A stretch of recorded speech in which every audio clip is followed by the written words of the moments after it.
Ce que l'on vient d'entendre, on l'écrit comme ça.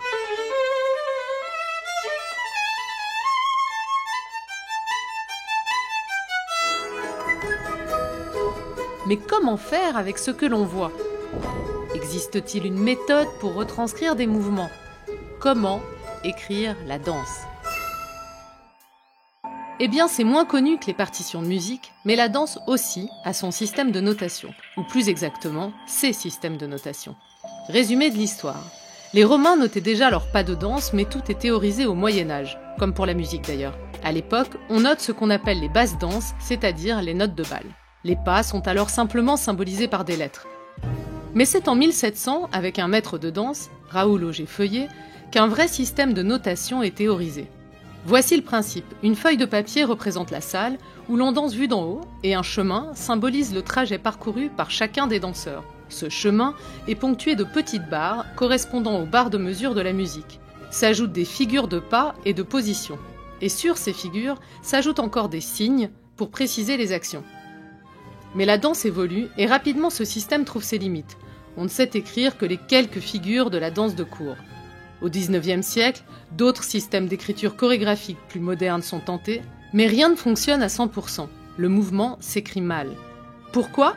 Parce que tout simplement ces notations ne s'intéressent qu'à la danse.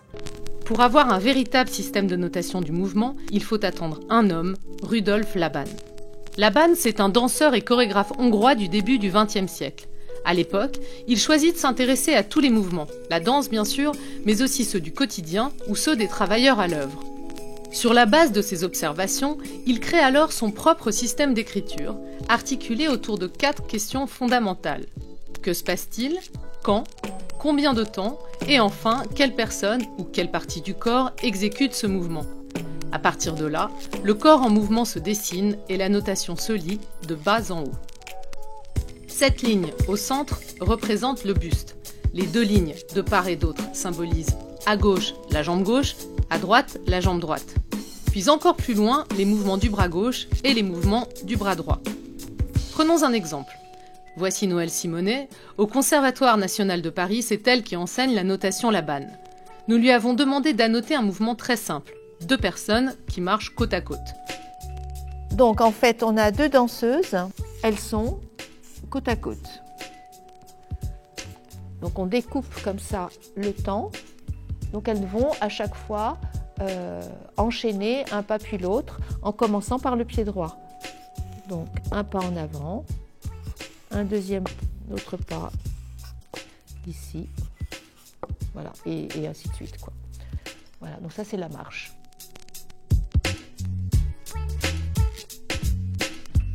Mais un autre système est lui aussi très utilisé, celui d'un autre Rudolf Beneš, un mathématicien des années 50, amoureux d'une danseuse. Avec elle, il décide aussi de créer son propre langage qui voit le jour en 1955. C'est ce système qu'a choisi Dany Lévesque, la seule choréologue intégrée à une compagnie, celle d'Angeline Preljocaj. Le système Beneš, le principe, il a pris une partition de musique, il a élargi, puis il a créé des signes, et suivant la forme du signe et la hauteur à laquelle on place sur la portée, on a la position d'une main ou d'une jambe, puis on dessine des lignes de mouvement qui relient et qui donnent donc un mouvement, puisqu'un mouvement, c'est aller d'un point A à un point B dans un temps donné. Aujourd'hui, Dany Lévesque a écrit 34 ballets, soit plus de 2500 pages de notation. À elle aussi, nous lui avons demandé de nous montrer un exemple. Et voilà ce que ça donne une fois écrit.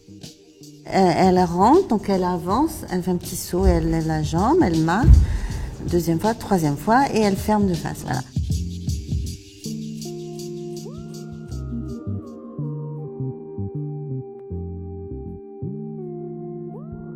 Mais il fallait encore nous convaincre que la notation marche pour toutes les danses.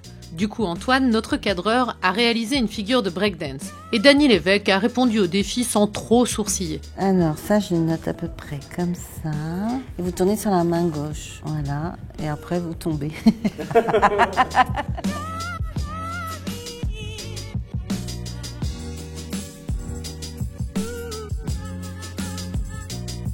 Mais que ce soit Laban ou Beneš, à quoi sert aujourd'hui un système de notation à l'heure où la vidéo permet d'immortaliser chaque mouvement ? Eh bien, selon les amateurs de chacun de ces systèmes, écrire la danse permet de conceptualiser le mouvement et de le comprendre, plus que de simplement le mémoriser et l'imiter.